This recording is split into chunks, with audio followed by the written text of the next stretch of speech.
Então, olá, boa tarde. Hoje é quarta-feira, 24 de junho, e vamos fazer o nosso quarto encontro de maneira remota, em função do Jogo do Brasil, mais tarde. Estamos, né, possivelmente, quando algumas pessoas forem assistir, já vão saber o resultado do jogo. Nós estamos aqui ainda no início da tarde, né? Mas não poderíamos deixar de fazer esse nosso último encontro, dessa oficina ousada, ainda mais esse nosso quarto encontro, né? Foi uma experiência que nós fizemos, acho que foi bem exitosa, acho que dá para aprimorar, envolver outros professores, com outros conteúdos, né? E para a aula de hoje, eu queria iniciar, eu vou dizer o que nós vamos fazer, tá? Então já vou dar o encaminhamento direitinho de quais assuntos nós vamos abordar, em consideração ao tempo de vocês. Nós vamos aqui, eu vou apresentar, porque, como eu disse, bem ousada a proposta, muito conteúdo, assim como todos os outros encontros também foram, mas a ideia de que nesse período o que a gente passar tem uma utilidade, às vezes isso pode fazer toda a diferença. Tá? Dois recados e um desejo já no início do nosso encontro. Dois recados: leiam o edital novamente, antes de domingo. Prestem bem atenção no local de prova, o acesso.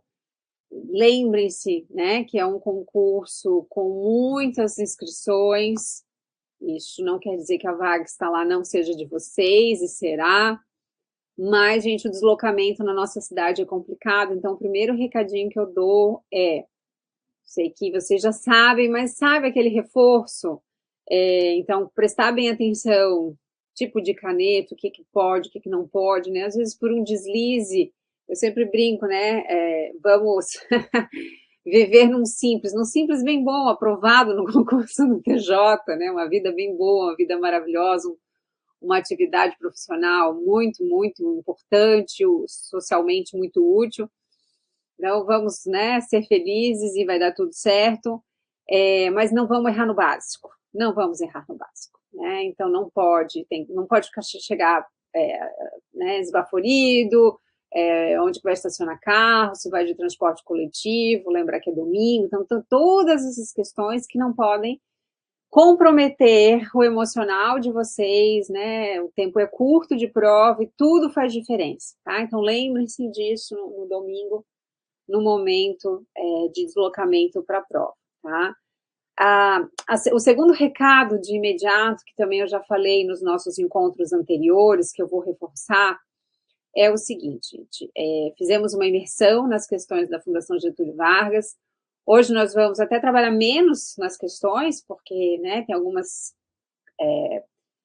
conteúdos que nós estamos nos propondo tratar hoje, são conteúdos muito locais, muito próprios do Tribunal de Justiça de Santa Catarina, então não é uma coisa que a gente identifique em outras provas da Fundação Getúlio Vargas.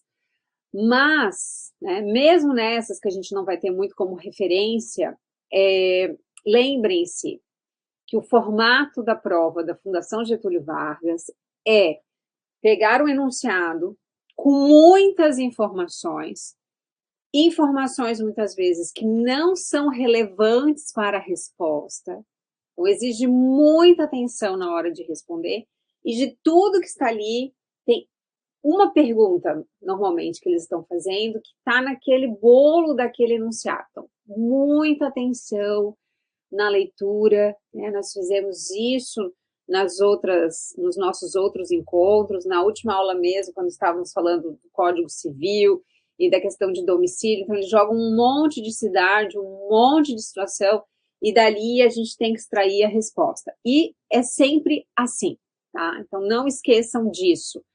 Muita atenção com o enunciado e o que de fato está sendo solicitado naquela questão. Podem ter alternativas ali que aparentemente poderiam ser corretas, mas não são, porque não é aquilo que o enunciado está pedindo, e às vezes parece que é o que ele está pedindo, mas não é, tá? Então, muita atenção, tem as provas, aqui no Moodle, para quem desejar, tem no Drive, né, vários exemplos disso que eu estou falando, tá? Então, eu só queria deixar esses 2 recados, muita atenção com os cuidados preparatórios para a prova, com o deslocamento, e o estilo da prova, né, e o que precisa realmente ter atenção para identificar a alternativa que é para ser assinalada, tá? E mais, né, claro, a gente vai começar a nossa conversa agora, mas desejar uma ótima prova, que flua, né, eu já falei isso em outros momentos para estudantes, normalmente, né, nós lá da UDESC estão se formando, obviamente o concurso público ele preza pela impessoalidade e como sendo uma resposta, né, de todo um esforço que foi desenvolvido, que não tem mágica, não tem segredo, é tempo de estudo, é compreensão do conteúdo, mas que flua, que caia o que vocês estudaram mais, né, que vocês tenham tranquilidade, convicção, que na hora de ficar em dúvida de 2, assinalem a correta. Esse é o meu desejo, tá, gente? Para que fiquem bem tranquilos e que vai dar tudo certo e que sempre é um aprendizado e aprendizado a gente nunca perde, né? É conhecimento e isso é sempre útil, tá? Então, esses são os recadinhos iniciais aí do meu desejo, mesmo para quem não ficar ouvindo até o final, lembrar, né, que eu estou na torcida aqui por todos vocês. Sobre a aula de hoje, tá? Então, assim, eu fui muito audaciosa, muito ousada, né? Porque lá do conteúdo programático do concurso para ensino médio, destaquei a ética e gestão no serviço público, que são 4 questões. Já vou explicar o que nós vamos tratar mais. Essencialmente, o que está aqui em negrito, óbvio que a gente não vai conseguir ver tudo em detalhes, até porque princípios, nós já conversamos na aula de direito administrativo e tem material, mas eu vou dar mais uma dica. Deveres e responsabilidades do servidor, abrangendo condutas, sanções e processos disciplinares. Isso se mistura um pouco, né? Mas nós vamos dar uma olhada no estatuto jurídico dos servidores públicos civis e também nós vamos ver o código de ética de toda a legislação interna do Poder Judiciário de Santa Catarina. Eu investiria bastante no código de ética por ele ser mais enxuto, né? O regimento é uma coisa imensa, né? E aí o código de ética ele é mais autocontido. Acho que vale a pena dar uma atenção bem especial para ele, né? O código de ética, que é essa resolução do TJ, tá? E também vamos aqui, assim, coisa de 5, 10 minutos, o que não pode errar sobre improbidade administrativa. Improbidade administrativa, eu fiz um material bem atualizado, muito mais aprofundado do que o concurso né, nível médio exige, então fica um material aí para futuros estudos também. Tem 3 arquivos lá disponíveis, e hoje eu só vou salientar bem esse ponto que está aqui, né? Atos proibidos e suas consequências. Que está lá na lei, que é um pouco texto de lei, mas óbvio que a FGV nunca pergunta texto de lei, né? Ela vai contar uma história, e aí tem que prestar atenção até nos verbos, às vezes, que a lei de improbidade utiliza para identificar qual é a resposta, tá? Então, esse é uma parte do nosso conteúdo para hoje. Como eu disse, tem poucas perguntas, porque tem muita coisa de legislação interna, e eu já vou comentar sobre isso com vocês. Aí depois, vou falar, quem sou eu para falar de noções de informática, gente, não é a minha área, definitivamente. Vou falar um pouquinho da LGPD, um pouco do que eu acho, assim, que também não pode errar por ser muito básico, aí né, a lei é grande, tem essa resolução do TJ, que é muito próxima do que está escrito na LGPD, mas não pode errar o básico, né? Acontece às vezes e faz parte, a gente ganha no chute em um, erra no básico na outra, mas o ideal, né, é que o básico a gente não erre, tá? Então, a gente vai reforçar um pouquinho disso. E aí, gente, essa legislação institucional do Poder Judiciário de Santa Catarina, tá? É a parte que é mais difícil de eu transmitir para vocês, né? Como eu estava dizendo, Ali no Moodle tem os links de que eu achei dentro da página do TJ que poderia auxiliar. As normas da corregedoria, eu vou passar alguma coisa, eu destaquei algumas coisas para a gente olhar. Agora, gente, o regimento interno do TJ, vocês já devem ter baixado o arquivo, né? É um arquivo imenso, imenso. E o que eu tentei fazer, né? O que eu tentei fazer para ser útil para o estudo de vocês? Eu peguei várias provas de técnico de vários tribunais do país, inclusive, e feitas todas pela Fundação Getúlio Vargas, inclusive do Tribunal de Justiça de Santa Catarina, e tentei traçar uma lógica nas questões de acordo com o cargo. Tentei fazer isso, né? Então, agora, nesse concurso, por exemplo, a gente tem vários cargos de ensino superior e temos cargo de ensino médio e o regimento interno está como exigência de todos os cargos. O que eu tentei fazer? Eu tentei, por exemplo, né, o cargo de analista jurídico, ele vai exigir processo civil e processo penal extremamente aprofundado, coisa que não acontece no cargo de nível médio. Eu, se fosse a pessoa que estivesse fazendo a prova, né, numa lógica de professora, e não numa lógica necessariamente de concurso de competitividade, a minha cabeça de professora, o que ela faria? Ela pegaria as questões do regimento que tem relação mais próxima com o conteúdo que está sendo exigido. Então, óbvio que precisa conhecer a composição do TJ, óbvio, evidente, todo mundo precisa saber. Mas os detalhes processualísticos de um determinado recurso, penso eu que isso deveria ficar para o cargo de analista e não para o cargo de ensino médio. Essa é uma lógica, né? Mas como no edital está regimento interno, e eu olhei as provas de pelo menos uns 7 tribunais, cargo de nível médio, não tem lógica nenhuma, gente. Eu achei que eu ia chegar aqui para vocês, ó, do regimento destaco isso, isso, isso e isso, é o que normalmente entra nos cargos de ensino médio, mas não tem nada garantido, não tem lógica nenhuma, é texto de lei, muitas vezes, claro, um enunciado com aquela historinha clássica da Fundação Getúlio Vargas, né, que joga para um lado, joga para o outro, né, e precisa compreender o que está ali sendo pedido para responder, mas não tem, assim, cai sim detalhe de processo, detalhe do detalhe de processo civil que está em normas regimentais, mesmo para o cargo de técnico. Tá? Então, o que tem que fazer? A gente tem que ler. Tem que ler e tem que ler mais de uma vez, né? E aí é um pouco loteria, assim, né? A não ser que tem um superpoder de memorização.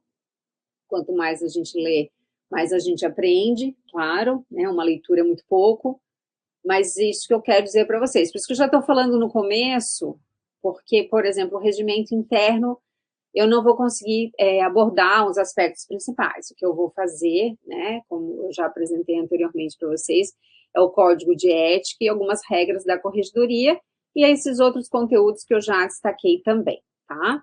Feito isso, vamos começar. Fiquem todos muito à vontade para eventualmente fazer alguma pergunta, né? Eu acho que é isso, gente, tá? Vamos começar aqui. E esses conteúdos que são mais objetivos, assim, mais gerais de direito administrativo, vou ficar muito pouco, tá? Eu prometo. Vou realmente priorizar o que ficou para o final. Só vou... esse final, né, que essas leis mais específicas, em relação aos princípios, eu não vou resolver questões com vocês, porque a gente resolveu lá na aula, que está gravada, inclusive, mas deixa eu só colocar aqui de novo sobre princípios, tá? Princípios pode ter, certamente, vários princípios, né, que a gente vê como na doutrina, como os autores, eles muitas vezes inovam na criação de princípios, e às vezes até mesmo a própria banca de concurso inova, tem um concurso às vezes que é próprio da banca, né? Então também é meio infinito. Mas, partindo do que a gente já conversou na aula de direito administrativo, vou reforçar aqui aquelas coisas assim elementares que ninguém erra, por favor, tá?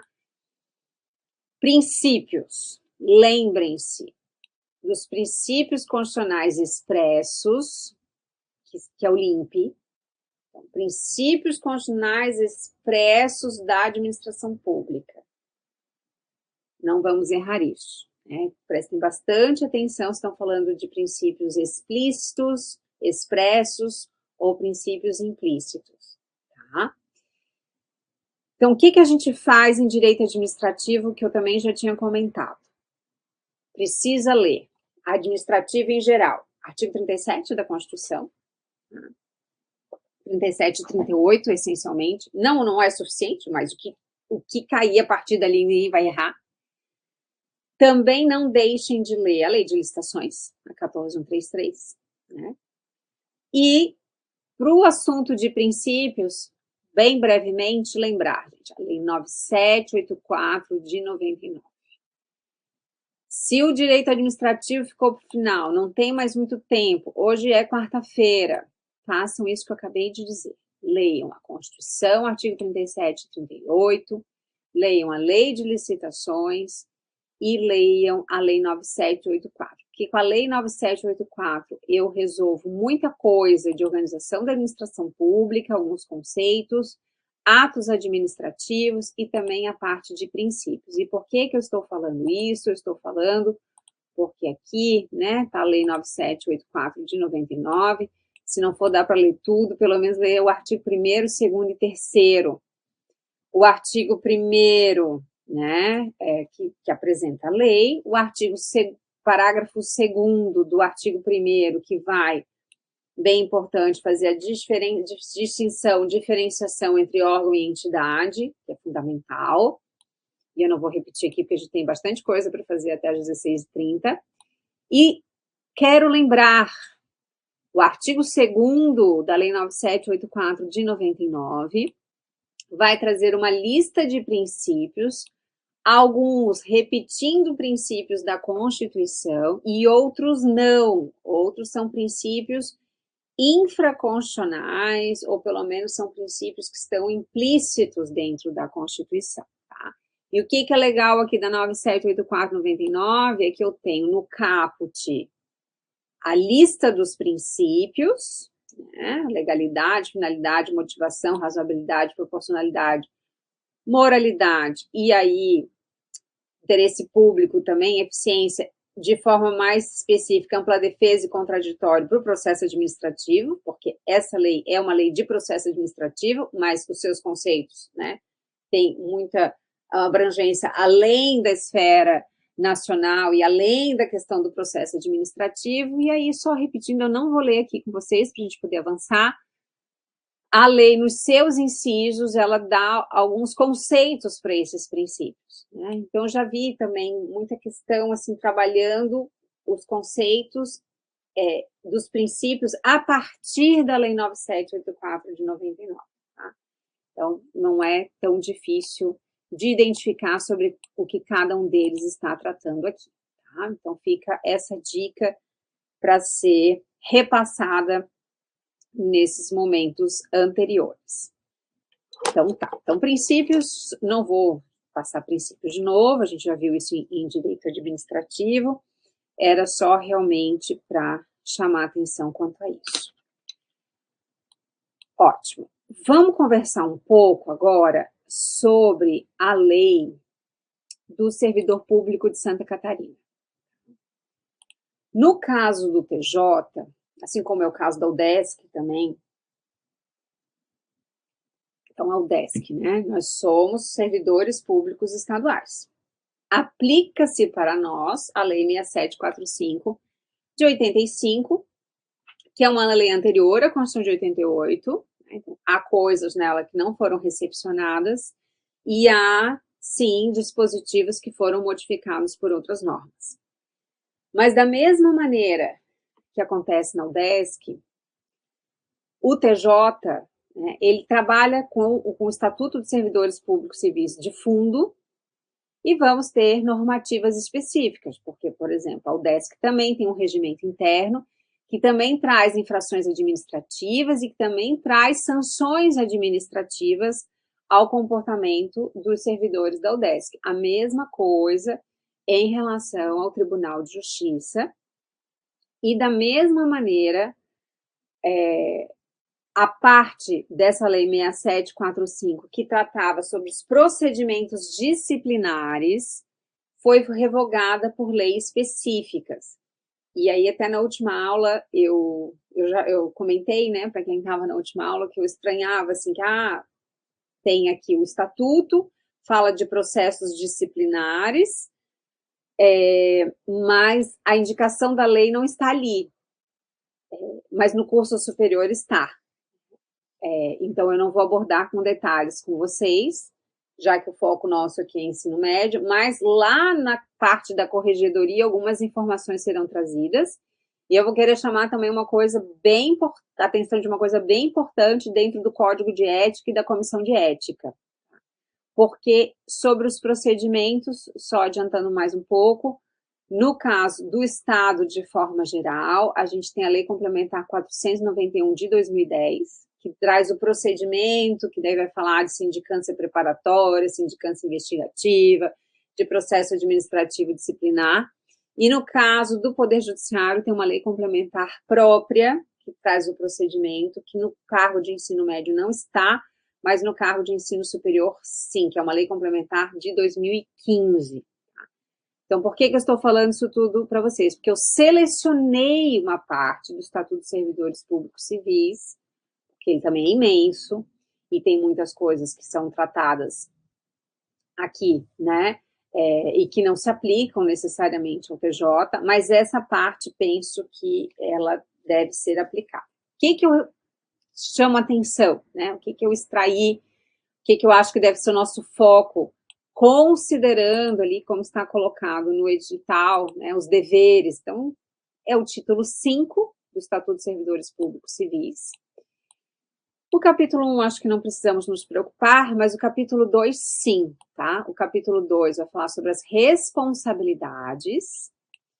E eu vou chamar a atenção de algumas partes aqui, até para a gente depois fazer uma contraposição com a Lei de Improbidade Administrativa e também com o próprio Código de Ética do Poder Judiciário, porque também é uma outra característica das questões da Fundação Getúlio Vargas, que muitas vezes eles misturam os conteúdos, né? E às vezes a resposta é só em relação ao conteúdo, mas no enunciado aparece mais de um tema ali sendo apresentado, tá? Então, o que nós vamos ter aqui? Sobre as responsabilidades, que é o capítulo 2, depois nós vamos ter um regime disciplinar, embora o procedimento disciplinar da lei do Estatuto dos Servidores Públicos Civis tenha sido revogado por leis específicas de procedimentos, as infrações e as sanções, elas continuam aqui presentes no Estatuto. Então, por exemplo, quando vai começar um PAD, vai ter muitas vezes a indicação da conduta com base no regimento interno, mas vai ter também junto aqui as sanções do Estatuto dos Servidores Públicos Civis. E, às vezes, tem no Estatuto uma infração, uma conduta, portanto, que é prevista e que, eventualmente, no regimento não seja, e vice-versa. Então, tem que compatibilizar realmente as duas leis, tá? Então, vamos dar sequência aqui. É um pouco, assim, chamando a atenção para alguns aspectos, mas eu acho que vale a pena nós usarmos o nosso tempo para isso, certo? Então, lá vamos nós. Então, Estatuto dos Servidores Públicos Civis do Estado, título 5 dos deveres. Vamos falar um pouquinho aqui sobre as responsabilidades. O artigo 131 vai trazer uma regra que está aqui, está no Código de Processo Civil, está no Código Civil, está no Código de Processo Penal, está na lei complementar, no caso, né, que especifica para o Poder Executivo e não se aplica para o Poder Judiciário dos procedimentos. que é a ideia que uma única conduta pode gerar diferentes de responsabilidades. Isso é uma coisa bem básica, mas é sempre bom lembrar.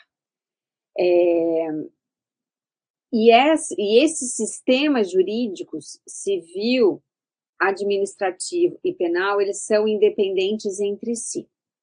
É isso que está sendo colocado no 131, e é algo que é sempre bom nós lembrarmos da autonomia das instâncias.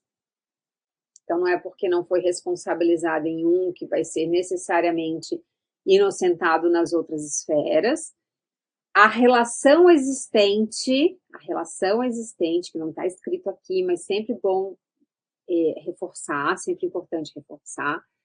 Isso vale tanto para a relação da esfera penal com a esfera civil, com a esfera administrativa, é de que quando autoria e materialidade estiverem resolvidas em definitivo na esfera penal, necessariamente isso vai refletir na esfera civil e na esfera administrativa. Deixa eu até ver se eu consigo digitar alguma coisa aqui, né? Acho que tá. Então, vamos colocar aqui, ó.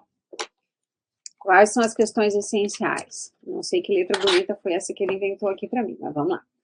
Autoria e materialidade. Quando isso está resolvido na esfera penal, e de fato resolvido, lembrando, não é na dúvida, né? Não é falta de provas, não é prescrição. Eu estou falando em que o juízo penal, o processo penal, esse servidor, que a conduta dele teve consequências civis, eventualmente até no âmbito de uma improbidade administrativa, ou não necessariamente precisa caracterizar a improbidade, porque a improbidade é além, né? Improbidade é mais do que uma responsabilidade apenas civil. É uma ação de natureza civil, embora as alterações da lei tentaram dizer que não era só civil, mas as sanções não são apenas civis, né? As sanções são administrativas, são funcionais, são de ordem política. Mas voltando aqui, então, no direito penal, então, se essa pessoa estiver respondendo pela conduta por um crime que também tem impacto civil e que também tem impacto administrativo, se na esfera penal, lá no processo penal, o magistrado, a magistrada que estiver analisando aquele caso, decidir de forma categórica que não foi aquela pessoa acusada quem praticou, então resolveu a questão da autoria, ou disser que aquilo não aconteceu. É nessa circunstância que a gente tem a comunicação das instâncias. Se não for assim, né, se mesmo que eu tenha uma absolvição penal, não necessariamente, se não for nesses contextos, não vai ter reflexo no âmbito civil nem no âmbito administrativo, porque a gente bem sabe que os requisitos para uma responsabilização penal são muito maiores do que os requisitos para uma responsabilização administrativa e civil. Não quer dizer que a civil pode tudo, que a administrativa pode tudo. Não, muito longe disso. Mas os requisitos do direito penal, eles são muito mais rigorosos. E da mesma maneira, eu estou só falando aqui, porque talvez isso já seja da compreensão de vocês, mas essa é a comunicação. Tá? Aí, nem pensar que uma absolvição numa outra esfera vai ter impacto, né, necessariamente no direito penal. Não. É o direito penal que vai produzir esse reflexo, assim como a sentença condenatória criminal torna certa a obrigação de indenizar. Né? Estou falando em termos aqui de uma possível absolvição, mas da mesma maneira, se eu tiver definida autoria e materialidade em aspectos condenatórios, isso também vai refletir nas demais esferas. Tá? Outra coisa que eu acho legal a gente chamar a atenção. Diz aqui um artigo 132, usando aí numa terminologia, né, antes da Constituição de 88, que chama de funcionário, hoje só para efeitos penais que a gente tem essa terminologia, mas, enfim, é uma lei de 1985. O funcionário ele é responsável por todos os prejuízos que nessa condição causaram ao patrimônio do Estado por dolo ou culpa devidamente apurados. Tá tudo certo aqui, não confundam com a lei de improbidade administrativa. Tá? O agente público, ele responde subjetivamente pelos danos que ele tiver ocasionado. Ou seja, vai ser realmente necessário dolo ou culpa. Então, para fins de improbidade administrativa, é que as alterações ocorridas na Lei 828, não sei o número que eu nunca... 8492, né? A Lei de Improbidade Administrativa, não, é de 1992, né? Que aconteceram em 2021, tá? Ela não tem mais a figura culposa. Para fins de improbidade, não significa que o agente público não responda, seja numa esfera administrativa, seja numa esfera civil, também por culpa, né? E também dentro da esfera penal, por óbvio, né? É lá para fins de improbidade que eu vou exigir dolo. E para fins penais, a gente não viu penal, mas isso também é um princípio elementar, como regra, os crimes são dolosos.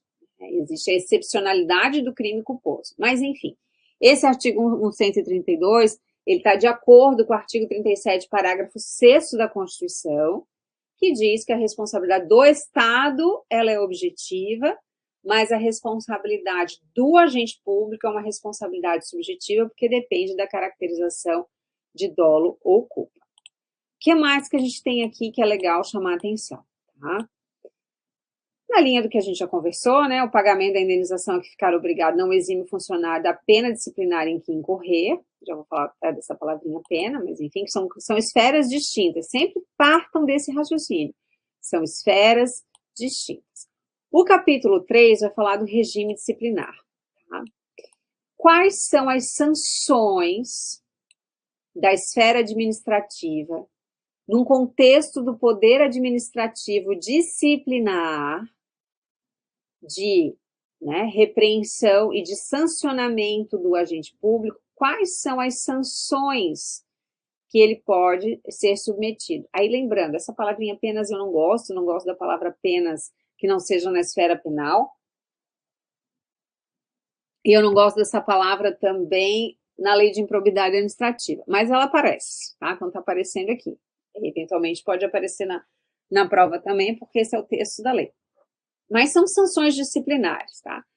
Quais são as sanções disciplinares? Isso eu vi caindo bastante nas provas, tá? Também com aquela historinha toda envolvida, pedindo uma diferenciação entre uma dessas sanções aqui. Quais são as sanções possíveis de serem aplicadas? Repreensão verbal, que é uma admoestação verbal, né? Numa terminologia que a gente às vezes usa na legislação, é uma repreensão, de fato, apenas no âmbito da oralidade, uma repreensão por escrito, suspensão, destituição de cargo de confiança, demissão simples, demissão qualificada, cassação de aposentadoria e uma cassação de disponibilidade. Essas são as sanções e, dependendo das sanções, isso pode ser determinante para o procedimento administrativo que vai ser utilizado, né, para apurar a falta, a infração e, consequentemente, a aplicação da sanção. Tá? Então, essas são as sanções possíveis de serem aplicadas.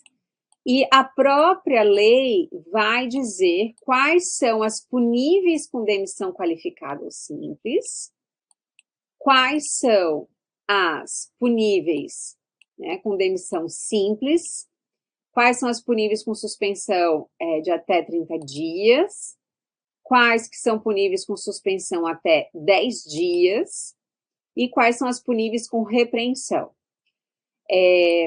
Lembrando também que isso é próprio dos processos disciplinares, processos administrativos disciplinares, que uma vez o processo tendo indicado uma capitulação, ou seja, né, nós vamos ver as infrações aqui agora.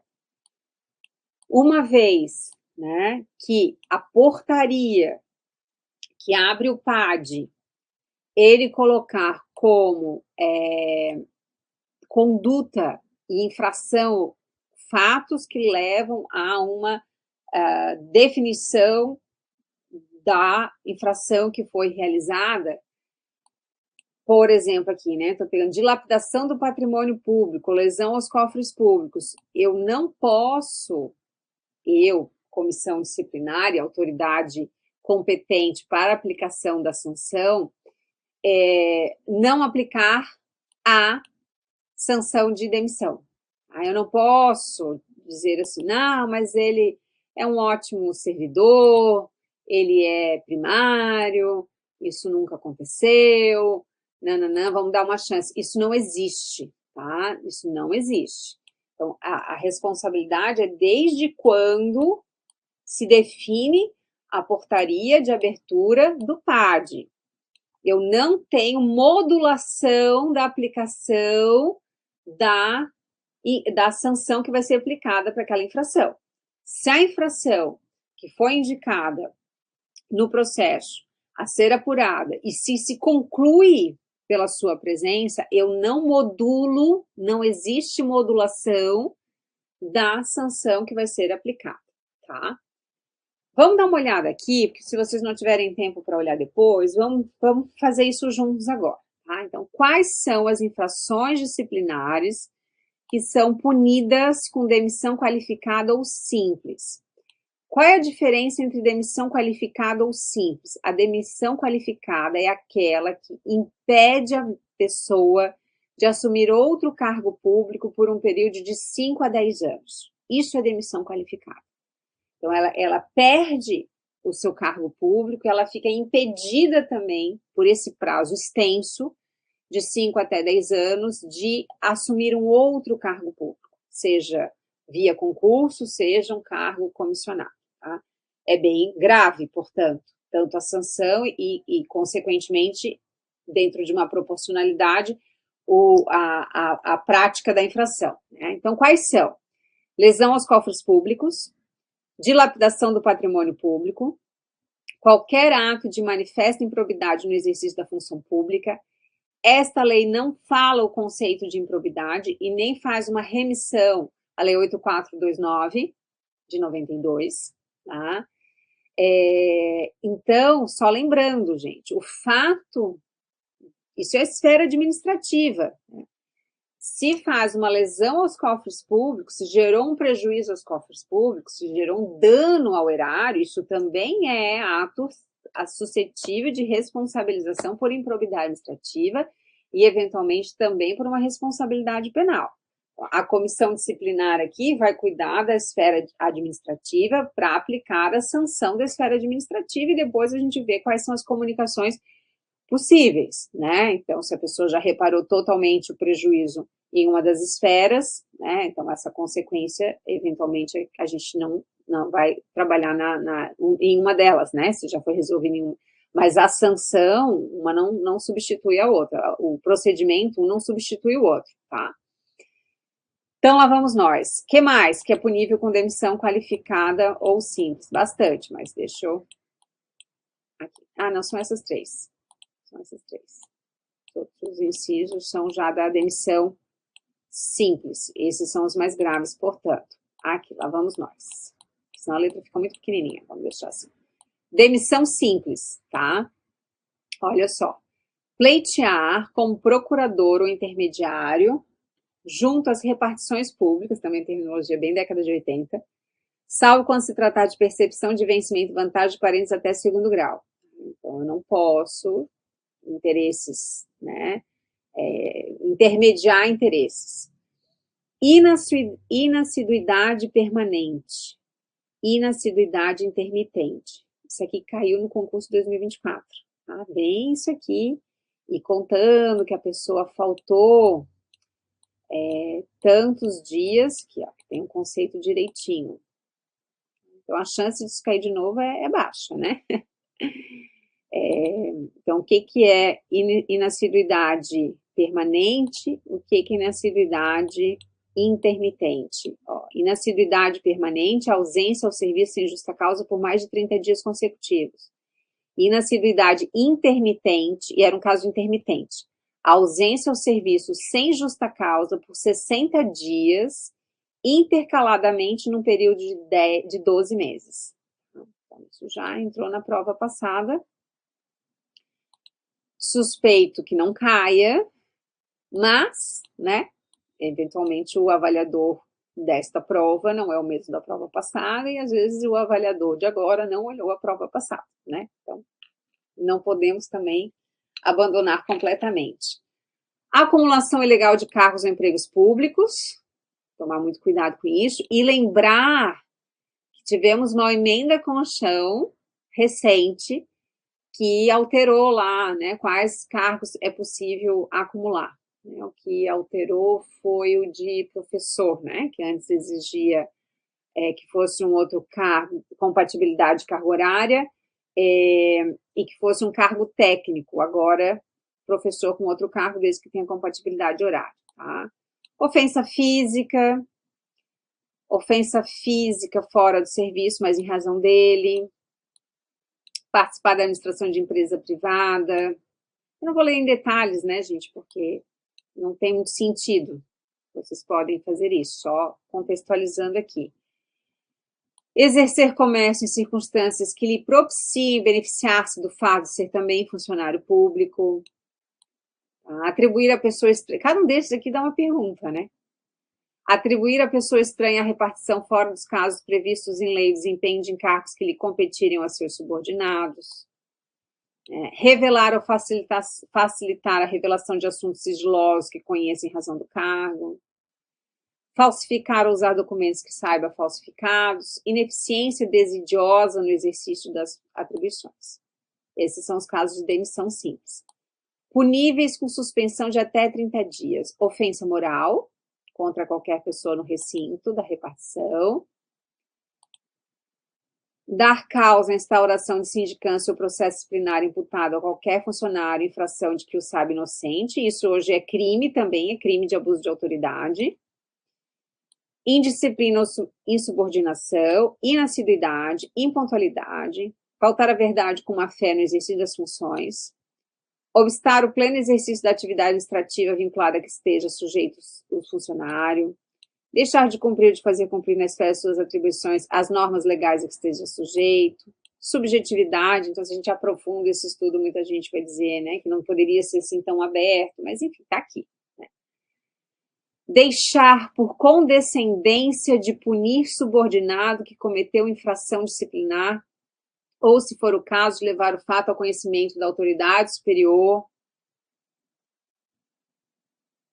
fazer afirmação falsa, negar ou calar a verdade como testemunha ou perito em processo disciplinar, até que está brando isso aqui. Conceder diária com o objetivo de remunerar outros serviços ou encargos, bem como recebê-la pela mesma razão ou fundamento, e violar direito ou prerrogativa de advogar no exercício de suas funções. Aí nós vamos ter as infrações puníveis com suspensão até 10 dias. Eu vou pôr pausa da leitura, tá? Até porque a gente tem bastante coisa, acabei de olhar a hora ali, já são 15h20. Tá? Então, deixa eu voltar. E puníveis com repreensão. Como eu tinha falado para vocês, a demissão ela é qualificada, ela incompatibiliza o ex-servidor para o exercício de cargo ou emprego público pelo período de 5 a 10 anos, tendo em vista circunstâncias atenuantes ou agravantes. E a demissão simples incompatibiliza o ex-funcionário com o exercício de cargo ou emprego público pelo período de 2 a 4 anos, também tendo em vista circunstâncias atenuantes e agravantes. Tá? Temos aqui cassação de aposentadoria, a pessoa já está aposentada, né, mas durante o exercício do cargo, a falta punível era por demissão.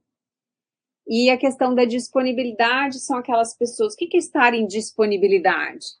E aí ter a cassação da disponibilidade. A pessoa em disponibilidade é aquela que por alguma razão de estrutura administrativa, ela não está no exercício do cargo. Então, porque um cargo foi extinto, ou porque, né, uma pessoa que era do cargo tinha sido, sei lá, demitido, alguma coisa, e aí revolta por um processo judicial e assume a vaga novamente, pode ser que não tenha lugar para as duas pessoas, para aquele cargo, então ela fica com rendimentos proporcionais. E dependendo do que ela tiver praticado, pode ter essa cassação também da disponibilidade, tá? Deixa eu ver o que mais que a gente pode olhar. Acho que isso aqui é interessante, gente, porque, por exemplo, não é todo lugar, no caso da UDESC, por exemplo, tá? O regimento tem as condutas, tem as sanções, mas não tem agravantes e atenuantes. E aí a gente aplica subsidiariamente, justamente, o Estatuto de Servidores Públicos Estaduais, que também se aplica aos servidores públicos do Poder Judiciário de Santa Catarina. Então, quais são as circunstâncias agravantes? Premeditação, reincidência, conluio, continuidade, o cometimento ilícito mediante dissimulação ou outro recurso que dificulte o processo disciplinar, com abuso de autoridade, durante o cumprimento da pena ou em público. Atenuantes: mínima cooperação do funcionário no cometimento da infração e ter o agente procurado espontaneamente e com eficiência, logo após o cometimento da infração, evitar ou minorar as consequências, ou ter, antes do julgamento, reparado o dano civil. Tá? Cometida a infração sob coação superior hierárquico, que não podia resistir, isso é uma atenuante, isso não é excludente de responsabilidade, ou sob a influência de violenta emoção provocada por ato injusto de terceiros. Lembre-se, é atenuante, isso não é excludente. Confessado espontaneamente a autoria de infração ignorada ou imputada a outrem, e mais de 5 anos de serviço com bom comportamento antes da infração. Tá? A parte de prescrição não vi se cai ou não ali no caso de vocês. Tá? Então, eu vou colocar esse arquivo lá depois, ele não estava, porque o estatuto ele é imenso, e eu destaquei esse título aqui que trata das responsabilidades das infrações e das sanções correspondentes, tá? Feito isso, vamos reservar alguns minutos nossos agora para falar do que não podemos errar em relação à improbidade administrativa.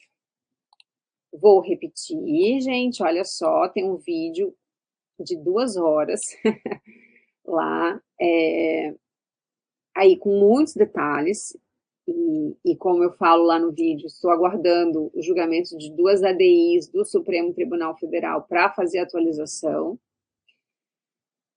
Mas aquelas 2 horas lá, eu vou transformar em 10 minutos agora, já que está naquele conteúdo e a gente não viu nas aulas anteriores, também não vimos na aula de Direito Administrativo e estava previsto para hoje, o que não pode errar e o que eu realmente vi sendo cobrado em provas anteriores. Ainda mais que no edital para o cargo de ensino médio, está assim, né? Noções de improbidade administrativa com destaque para atos proibidos e suas consequências. Então, eu imagino que tem 4 pontos essenciais de uma lei que é imensa, que não podem faltar, embora esses 4 pontos tenham vários desdobramentos. Mas vamos tentar dar uma relembrada aqui. Tá? Então, deixa eu colocar de novo. Está misturado aqui conteúdo com bem atualizadinho, tá? Bem atualizado. Então, nada disso aqui eu vou repetir de novo, tá tudo lá no vídeo. O que não pode faltar, né, sobre improbidade administrativa quando começamos a falar sobre o assunto e não vou ter tempo de assistir a aula de 2 horas, professor. Então, dizem o que não, ninguém pode errar, tá? A previsão constitucional de improbidade administrativa está no 37, parágrafo 4º, perguntinha ótima, que pode entrar em administrativo, pode entrar em constitucional. pode entrar nas noções de improbidade. E eu ainda estava olhando, sabe, gente, porque tem algumas coisas lá do Código de Ética e da parte da Corregedoria que foram alterados agora, em maio de 2026. E aí eu fui dar mais uma olhada no edital para saber até quando eles podiam cobrar a legislação, mas o edital diz que a qualquer momento, tá? Então, eles podem, óbvio que tem a questão do tempo de impressão das provas, mas eles não fizeram o recorte que alguns concursos fazem, né? Então a legislação atualizada até a data do fechamento das inscrições. Aqui não, tá? Aqui não.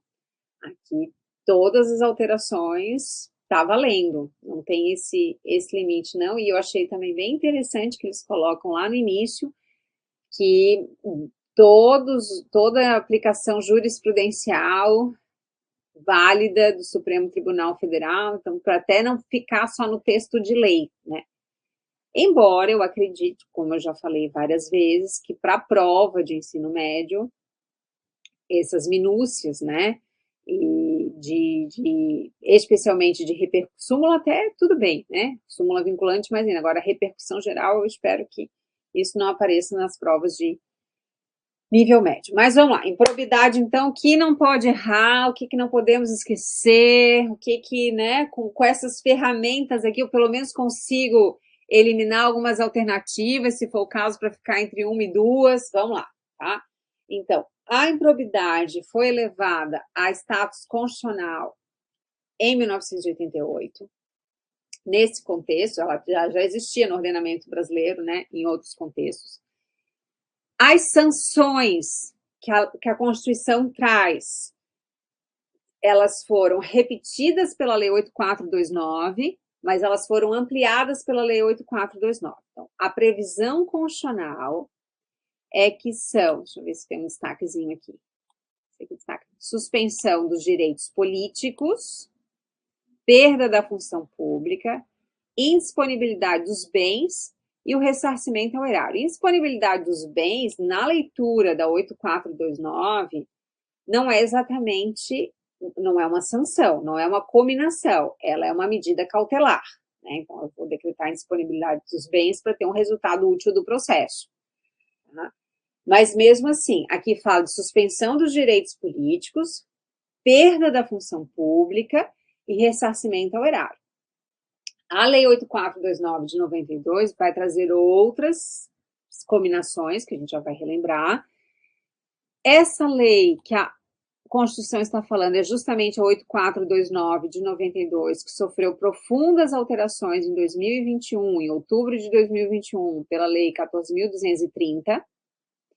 E também lembrando que é básico a improbidade administrativa não tem natureza penal, embora a conduta também possa ter repercussão na esfera penal e a pessoa vir a responsabilizar por aquela mesma conduta, né, na esfera penal, isso é independente, sem prejuízo da ação penal cabível. E foi esse o fundamento que o STF usou para reforçar, embora o intuito do movimento legislativo fosse de dar uma natureza não civil para a ação de improbidade administrativa, a interpretação do Supremo, agora já consolidada, é de que as sanções não são apenas civis,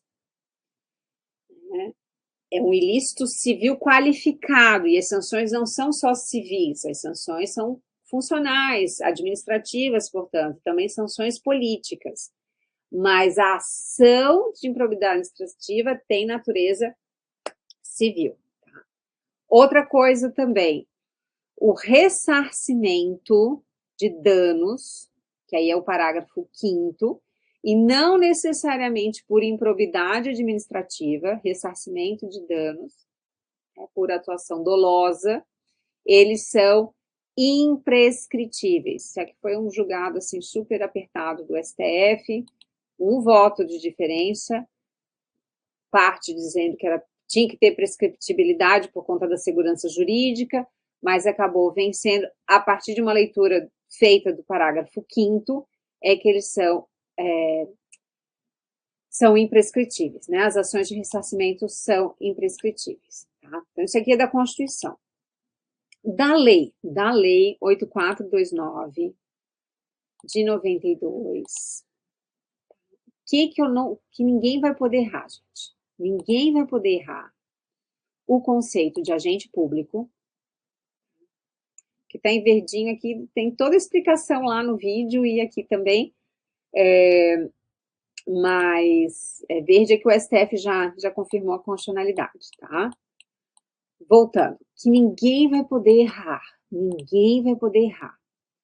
conceito de agente público para fins da ação de improbidade administrativa. Tá? Aqui, deixa eu pegar para vocês. Artigo 2º. Conceito bem amplo, não é similar ao conceito de agente público que a gente usa lá no direito administrativo, é um conceito bem mais amplo. Então, é agente público, agente político, servidor público e todo aquele que exerce, ainda que transitoriamente ou sem remuneração, por eleição, nomeação, designação, contratação ou qualquer outra forma de investidura ou vínculo, mandato, cargo, emprego ou função das entidades referidas no artigo 1º desta lei. Quais são as entidades? As entidades são toda a administração pública, direta e indireta. Também entram entidades privadas, tá, que recebam, de alguma maneira, recursos públicos, subvenções. Isso, né, vai valer para as organizações de sociedade civil, as OS, as OCIPs, né, e também outras que, de alguma maneira, o Estado participe com recursos, seja para custeio, seja, né, para outros objetivos. E aí, lembrando que nas entidades privadas, a reparação patrimonial, ela está limitada ao valor de contribuição do dinheiro público. Voltando aqui aos agentes públicos, tá? Voltando aqui aos agentes públicos. Por equiparação, tá? Por equiparação, nós vamos ter também esse particular que atua nessas entidades que podem ser as vítimas da improbidade administrativa. Então, nós vamos ter aqui, ele é tratado como agente público por equiparação. E aí é um particular, que não é tecnicamente um agente público e nem tem um vínculo direto com a administração pública, mas que vai sofrer, sim, a aplicação da Lei 8429. Outra coisa importante, que já vi aparecendo, e uma coisa que pode gerar dúvida nas pessoas.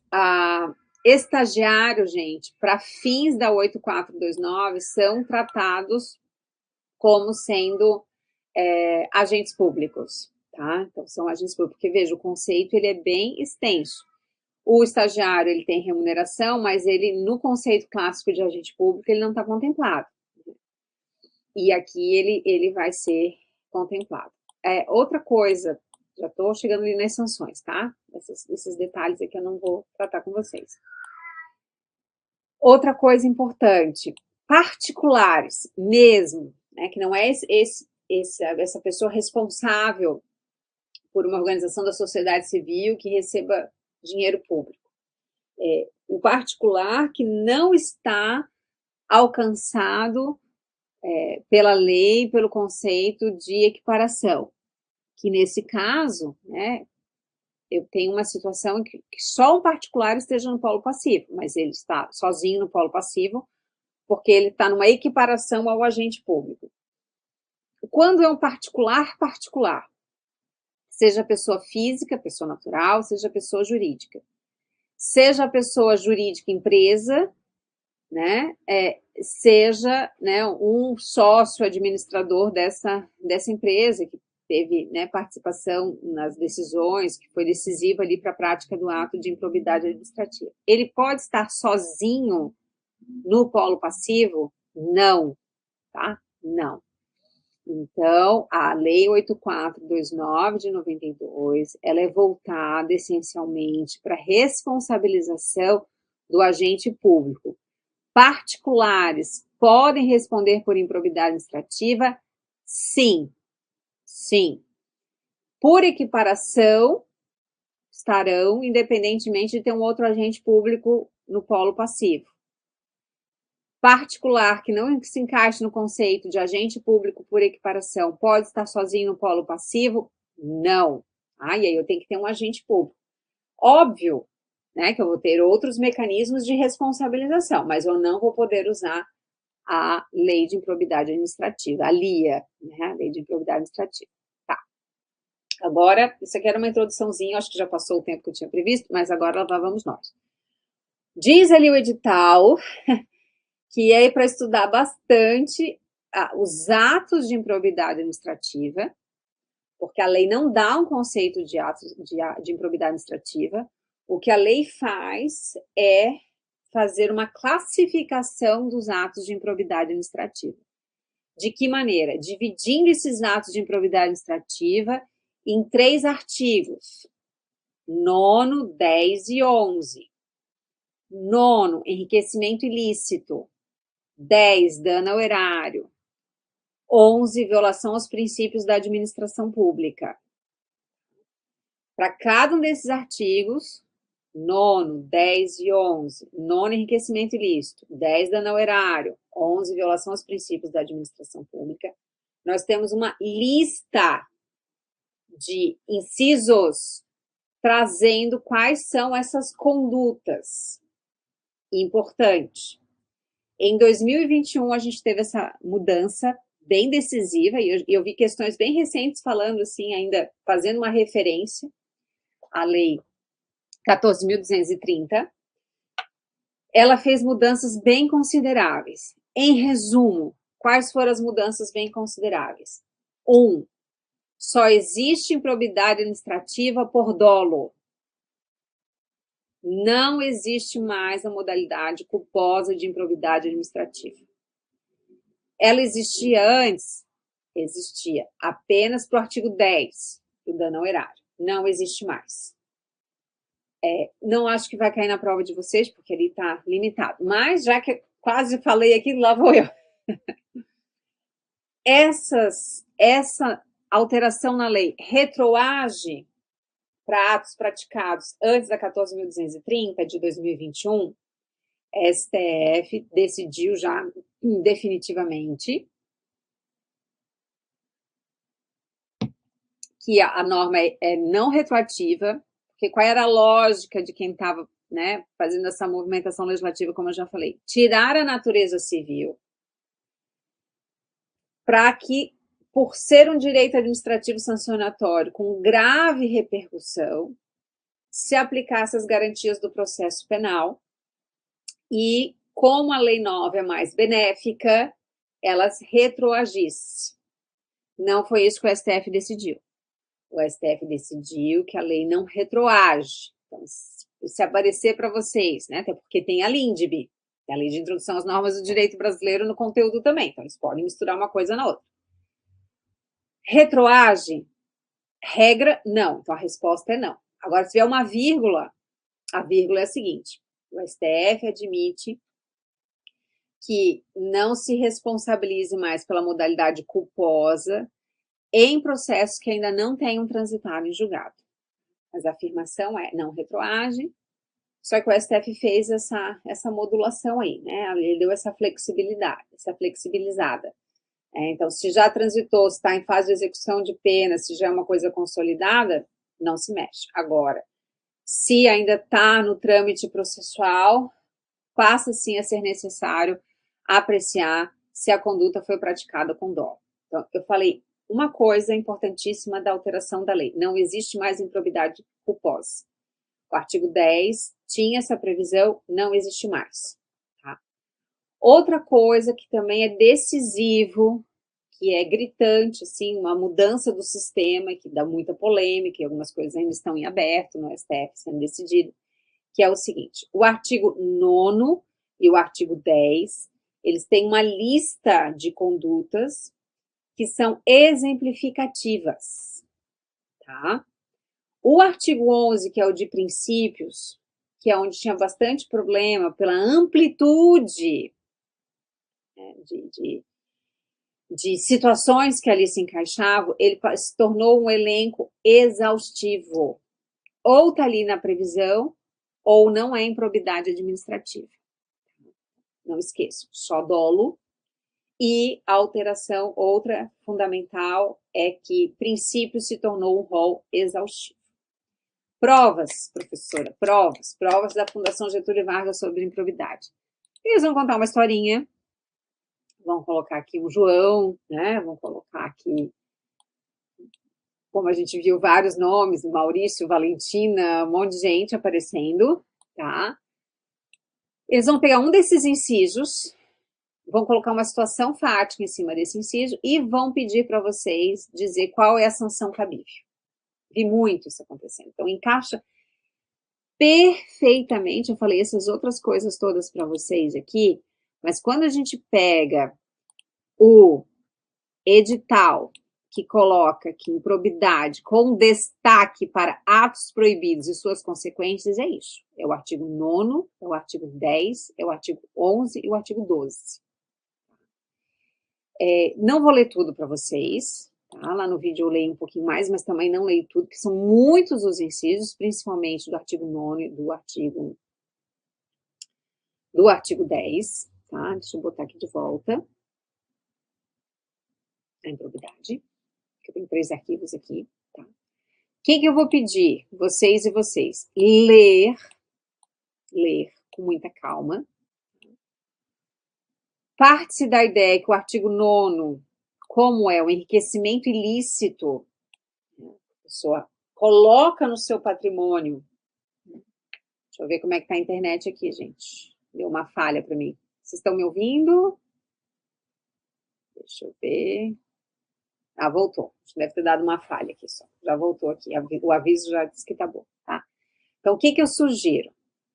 Vocês lerem o artigo 9º, prestarem muita atenção, de novo, no verbo. Então, aqui, olha só. O enriquecimento ilícito, a pessoa coloca no seu patrimônio pessoal, né? Ou de alguma outra, ou de algum terceiro. Minha gatinha tá me andando só um pouquinho.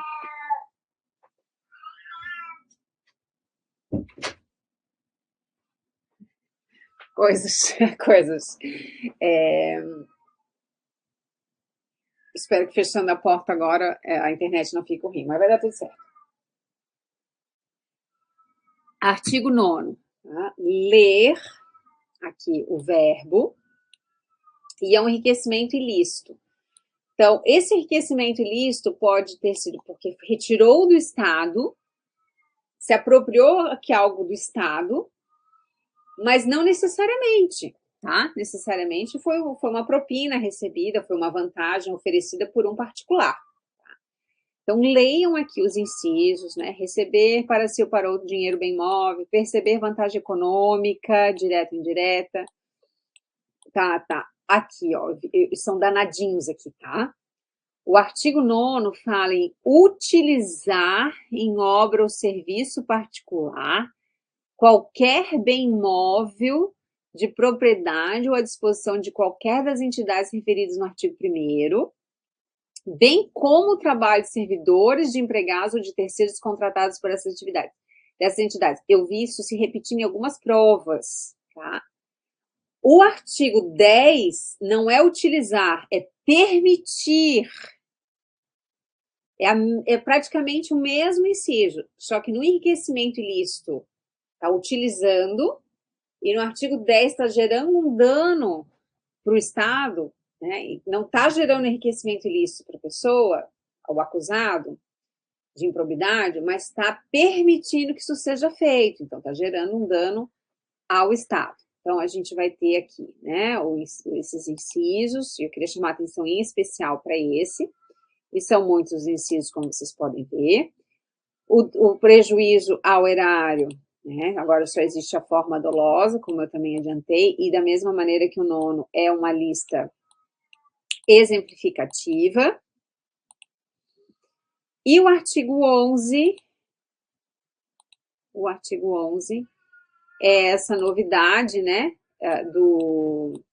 dos princípios que se tornaram, foram alcançados por uma tipicidade, né? Então, eu preciso de condutas que se encaixem perfeitamente, tanto é que foi revogado o inciso 1, que era uma violação ao princípio da legalidade, ele foi revogado juntamente com o inciso 2, e foi feita uma lista, né, de outros, mas aí são menos incisos, inclusive. Qual é o outro ponto que não podemos esquecer? O artigo 12. Porque o que eles vão fazer? Eles vão colocar uma história com base num daqueles incisos e vão perguntar qual é a sanção possível a ser aplicada. Tem isso está escrito no artigo 12, mas tem essa tabelinha aqui para nos ajudar. Tá? Então, todos têm reparação de prejuízo, tá? Todos vão ter reparação de prejuízo, mas, além disso, quais são as sanções? Perda dos bens ou valores acrescidos ilicitamente ao patrimônio, perda da função pública.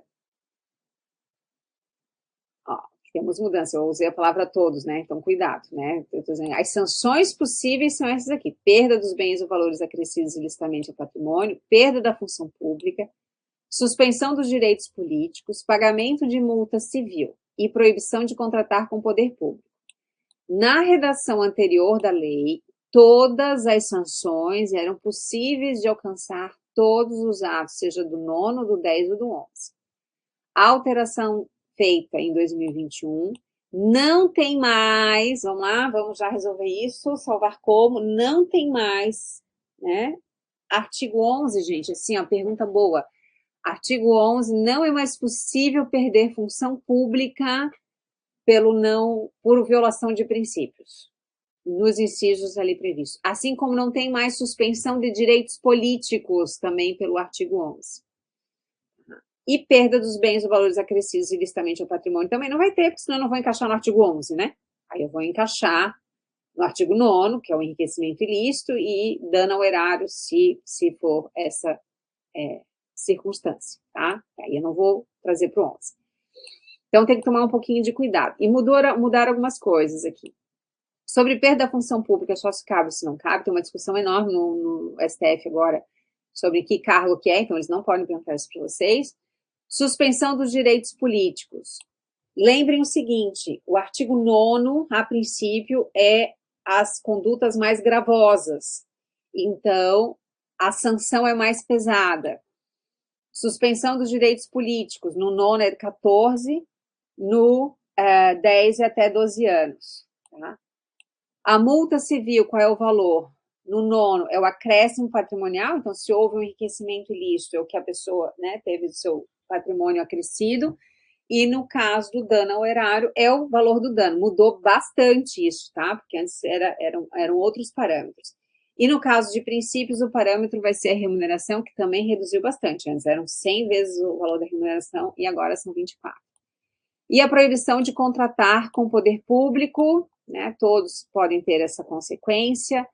No caso do 9º até 14 anos, do 10 até 12 e no caso da violação aos princípios da administração pública até 4 anos. Então, fica de dever de casa ler ali, porque é isso que fazem, tá? E eu acho que vai cair, é uma questão, assim, para garantir, mas lendo muito atentamente, especialmente do artigo 9º até o artigo 2. Inclusive, tem uma questãozinha, poucas questões que eu trouxe para hoje, mas aqui tem uma questão, né, do Tribunal de Justiça do Rio Grande do Sul. Né? Então, temos aqui, olha só, Caio, agente público no estado Alfa, agindo dolosamente, permitiu que veículos... Permitiu, estão vendo? Permitiu. Não é ele usando, ele permitindo que veículos pertencentes ao poder público fossem empregados em obras e serviços particulares, gerando lesividade relevante ao bem jurídico tutelado. Nesse cenário, considerando as disposições da Lei 8429/92, em caso de condenação pela prática de ato doloso de improbidade administrativa, e eles estão deixando bem claro que já estão, né, de acordo com as mudanças da lei de 2021, poderá ser aplicada a cargo a sanção de. O que a gente tem aqui? O artigo 10. E não é o artigo 9º, porque eu disse, só muda o verbo. Tá? Só muda o verbo. Então, o que a gente pode ter aqui, a resposta adequada, então, multa civil até 24 vezes o valor da remuneração é por princípios. Não existe suspensão da função pública, né, gente? Existe perda da função pública e suspensão dos direitos políticos. Suspensão dos direitos políticos até 14 anos é o artigo 9º. Então, é o B. Perda dos bens ou valores acrescidos ilicitamente ao patrimônio se concorrer a essa circunstância. Tá? Então, tem que prestar bem atenção, porque vai ter o fato e vocês vão ter que lembrar em qual inciso relativo ao 9º, ao 10 ou ao 11 que está essa previsão. Tá? Então, vimos também improbidade. Vamos falar um pouco agora sobre o Código de Ética do Tribunal de Justiça de Santa Catarina. E tem muitas coisas ali do Código de Ética. Deixa eu pegar aqui. Eu trouxe até alguns destaques para facilitar a nossa vida. Tem algumas coisas aqui do Código de Ética que elas são meio intuitivas. Claro, né? Quer dizer, eu preciso estudar. Não, não é isso. Mas, né, dentro de uma lógica da principiologia, da administração pública, do que a gente conhece, né, como deveres dos agentes públicos de forma geral, dá para ser um pouco intuitivo. O que eu vou destacar? O que não é intuitivo, né? E aí, repetindo, gente, de todas essas normas internas relacionadas ao gestor público, em especial do Poder Judiciário, o Código de Ética ele é o mais enxuto. Ali no caso da LGPD, a gente tem uma legislação interna que é enxutinha também, que ela está bem de acordo com a LGPD, que é imensa. Então, se eu não vou ter tempo de ler a LGPD, eu vou lá e leio a resolução do TJ 3 de 2021, que também não é muito gigantesca. Mas nesse ponto específico nosso aqui, invistam bastante nesse Código de Ética, tá? Porque vai ter o mesmo peso, mas para eu acertar uma do regimento, a chance de eu lembrar de todo o regimento é menor do que eu lembrar de todo o Código de Ética. Tá? Então, invistam aqui no Código de Ética e eu vou chamar a atenção para o que não é intuitivo. Tá? Para o que não é intuitivo. Então, lá vamos nós. Aqui está o Código de Ética. O artigo 2º, por óbvio, isso é intuitivo, né? Vai dizer que esse Código de Ética se aplica às condutas dos agentes do Poder Judiciário. Mas nós temos que saber quem são assim considerados. Isso é importante. Ó, que pergunta boa, tá? Então, a gente tem um conceito de agentes públicos para a lei de improbidade administrativa, que é aquele que a gente acabou de falar, e aqui no Código de Ética, a quem se submete o Código de Ética do Poder Judiciário de Santa Catarina, quem são os agentes do Poder Judiciário do Estado de Santa Catarina. Então, lá vamos nós. Para os fins de aplicação deste código, consideram-se agentes os integrantes do Poder Judiciário do Estado de Santa Catarina, sendo eles servidores efetivos e comissionados, estagiários, residentes, voluntários e prestadores de serviço terceirizados, bem como qualquer indivíduo que preste serviço ou desenvolva atividade no Poder Judiciário, ainda que de forma temporária ou cedido por outro órgão. Ou seja, nós temos um conceito aqui bem elástico. E achei interessante que eles, de maneira expressa, incluíram os terceirizados. Tá? Conceito de agentes do Poder Judiciário. O artigo 3º vai falar dos objetivos, aqui eu marquei só porque objetivos, né, vem sempre com a questão do verbo, aqui fazendo essa indicação. No artigo 5º são as diretrizes, também não quer dizer que não seja intuitivo, né, enfim. Agora o destaque aqui. Das condutas dos agentes. Artigo 6º. São condutas esperadas dos agentes do Poder Judiciário do Estado de Santa Catarina. Resguardar na conduta profissional e na pessoal a integridade, a honra e a dignidade de sua função pública. Então, conduta profissional e também a pessoal. Isso às vezes pode aparecer numa pergunta para a gente e a gente pensa, puxa, mas será que vai vincular a questão pessoal? Está aqui, texto expresso. A abrangência disso, a interpretação disso pode variar, mas o texto do Código de Ética inclui a conduta pessoal. Se espera isso dos agentes do Poder Judiciário. O que mais que eu acho que cabe chamar a atenção aqui?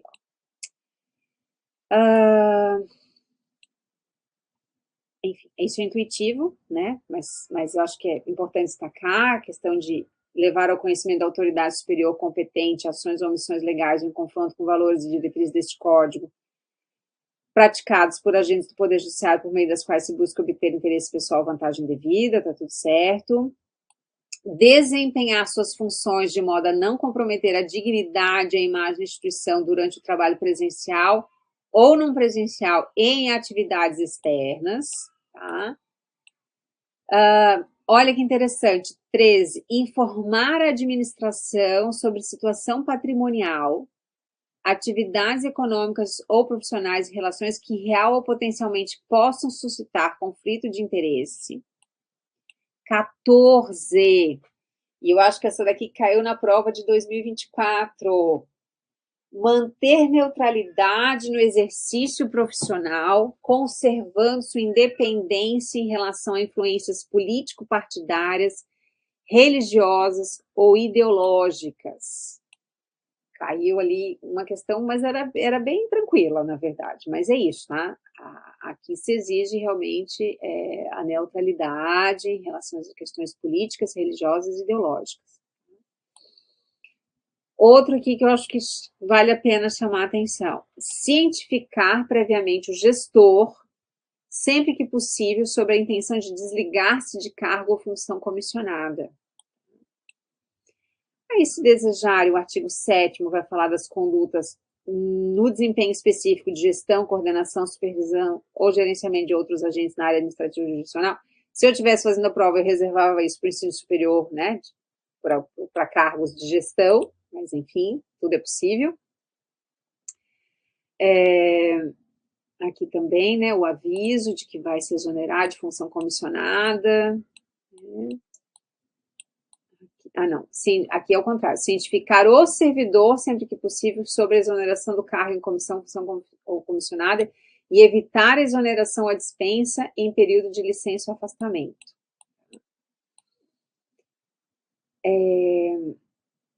Condutas incompatíveis com os princípios, valores e diretrizes, ali a questão de não poder tolerar, que eu acho que isso aparece em vários momentos, né? Então, é interessante. Também indicação de aceitar a favor, mas isso é intuitivo. Auditoria interna, aqui é boa, essa aqui é boa. Essa aqui é boa para a gente lembrar, tá? Olha só, gente. Quem estiver compondo, estiver em atividade de auditoria interna, não pode, tá, comentar de forma pública ou restrita o objeto, o andamento ou a conclusão de trabalho de autoria, ainda que sem revelar dados, documentos ou mencionar as pessoas envolvidas. Sigilo, portanto, absoluto. Absoluto. Tá? Chamou minha atenção. Porque pode vir alguma coisa, tem sigilo. Mas comentou, não identificou dados, não, então tá tudo bem. Não tá tudo bem. Tá? O texto expresso aqui não permite nem revelação de dados, obviamente que não de documentos, né? E nem mencionar as pessoas envolvidas, mas nem que eu não faça isso. Tá? Eu não posso falar nada no desempenho de atividade de auditoria interna. Aqui, eu acho que aqui tem um ponto chave também, assim, que vale a pena destacar. A Comissão de Ética e Conduta, tá? Tem um código de ética, que são as diretrizes, né, de comportamento e de atuação no Poder Judiciário, que não é a mesma coisa que o regimento interno, que não é a mesma coisa do que as sanções e infrações que a gente viu no Estatuto Jurídico dos Servidores Públicos Estaduais, né? Aqui é uma coisa de comportamento, de código de conduta, de orientação, de comprometimento, né, com valores dentro de um código de ética, tá? Mas tem uma comissão de ética, tá? Então, se evidenciado uma dessas práticas, há uma comissão de ética e conduta que está vinculada à presidência do TJ e é o órgão responsável por zelar pela aplicação do código com independência, tá? Agora que é a questão, gente, a comissão de ética, ela não tem poderes disciplinares. Isso é importantíssimo, tá? A comissão de ética não tem poder disciplinar, ela não tem poder punitivo. Tá? Isso, a punição, a aplicação de sanção, ela é feita num contexto de um processo administrativo disciplinar que vai apurar e a autoridade competente, né, instauradora e julgadora, que vai definir a sanção a ser aplicada. Tá? A comissão de ética, ela não tem poder disciplinar, então você pode misturar isso com um conteúdo de direito administrativo. Tá? Não tem poder disciplinar. Importantíssimo. O que ela faz, então? Ela faz uma instauração, ela faz análise dos procedimentos, ela faz uma apuração de situações que envolvam a aplicação do Código de Ética, instituído por essa resolução. Tá? Uma vez identificada alguma coisa, ela até pode fazer uma sindicância, que não tem forma específica aqui, tá? E uma vez, né, se concluindo por uma possível prática, né, que não é a prática ainda, aí sim vai ser encaminhado, pegando aqui, aqui tá, tá.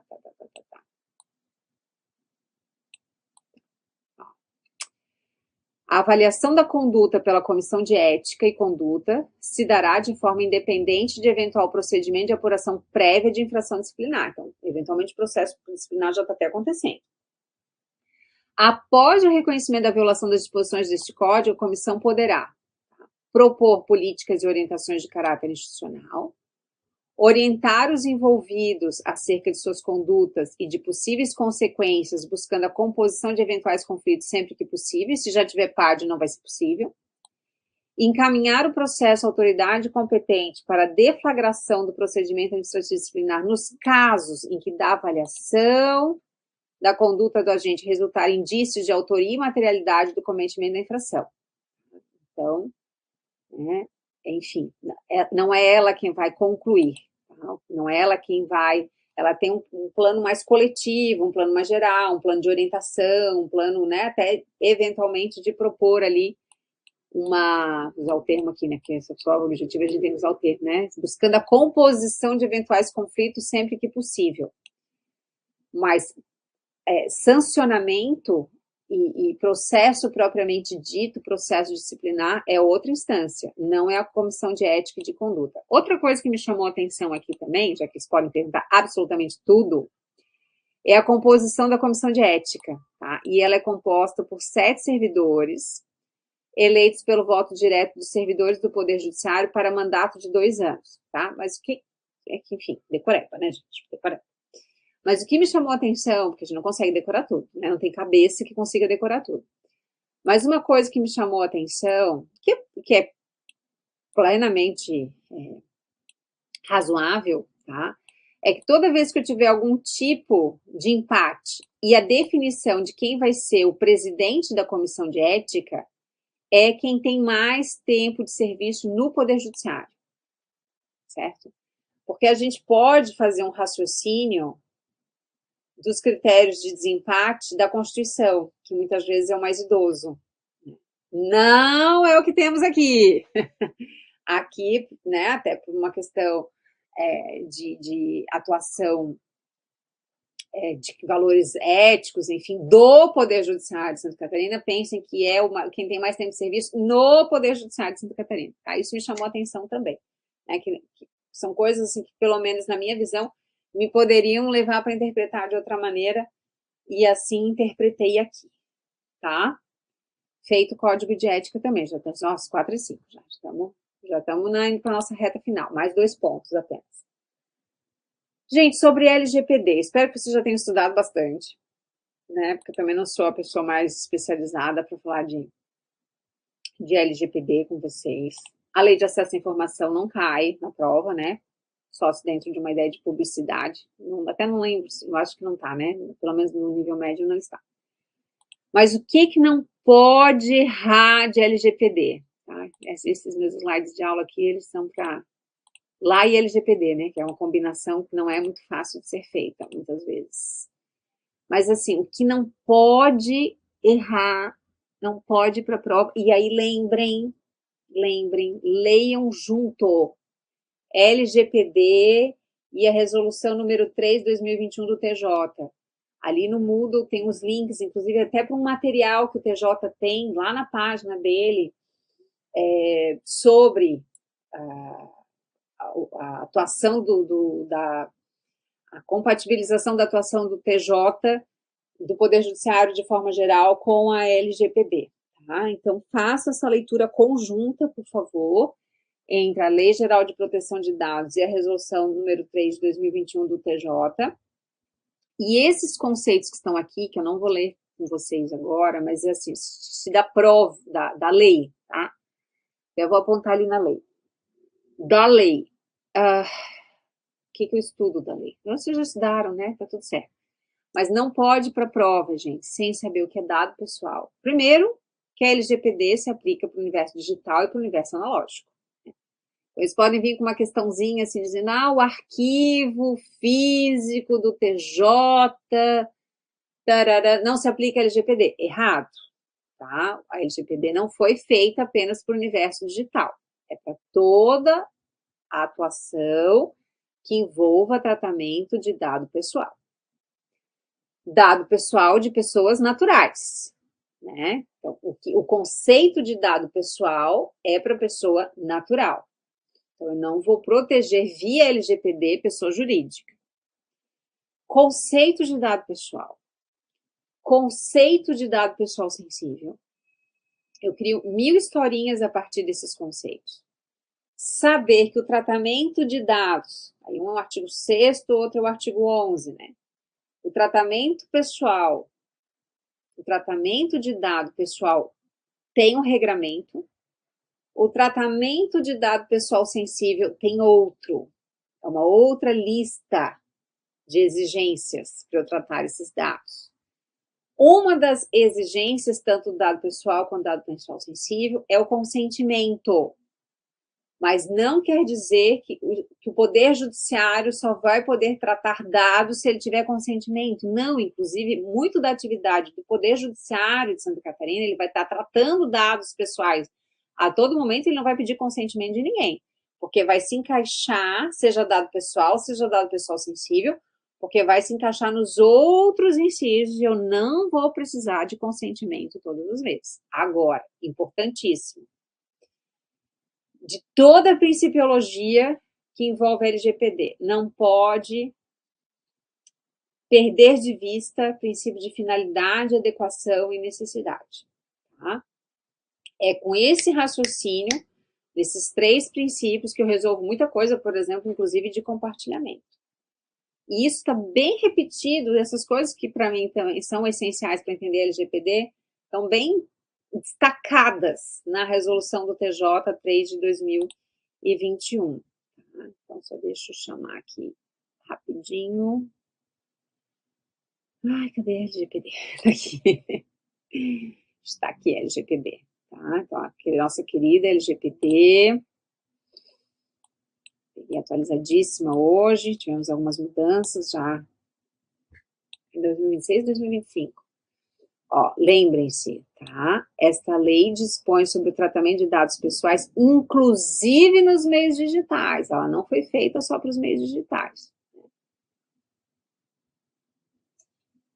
O acesso ao prédio do TJ, pegando os dados das pessoas, já é aplicação da LGPD, por certo, por óbvio. Tá? Vamos adiantar aqui. Ah, outro artigo que bom para cair pergunta também. É o artigo 4º, tá? Quando não se aplica a lei, a LGPD. Tá? Não se aplica ao tratamento de dados pessoais. Importante também. E aí eu destaco especialmente o inciso 2. Não se aplica por pessoa natural para fins exclusivamente particulares e não econômicos. Acho bem sem graça colocar uma questão dessa num concurso do PJ, né? A gente não está falando de pessoa natural. Mas, aqui, ó, realizado para fins exclusivamente jornalísticos e artísticos, acadêmicos. 3, para fins exclusivos de segurança pública, defesa nacional, segurança do Estado, atividades de investigação e repressão de infrações penais. Então, não vou aplicar a LGPD. E os conceitos, né? Também uma lida boa no artigo 5º. Dado pessoal sensível, dado anonimizado, banco de dados, titular, controlador, operador. Encarregado mudou recentemente o conceito de encarregado aqui, ó. Ó, 2026, ó. Olha só. E pode cair, tá? Tudo isso aqui pode, os conceitos, vai fazer a festa. Mas eu quero chegar aqui nos princípios. E aí eu já mudo de assunto para a gente encerrar.